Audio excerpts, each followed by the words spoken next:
Hello everyone. In today's video I will show you the correct way how to fix and solve all this problem on Play Store or Google Play Store. Just follow this video till the end.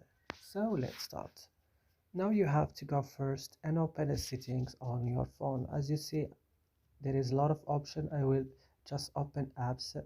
On apps there is also a lot of applications that you have on your phone. You will go directly to Google Play Store.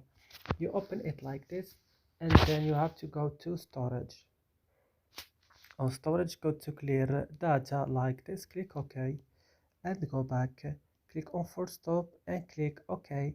And now the last things is to restarting your phone, and then go to Play Store and open it, and you will see that your problem is being solved. So that's it. I hope this video is helpful for you. Do not forget to like and subscribe in our channel, and see you in another video.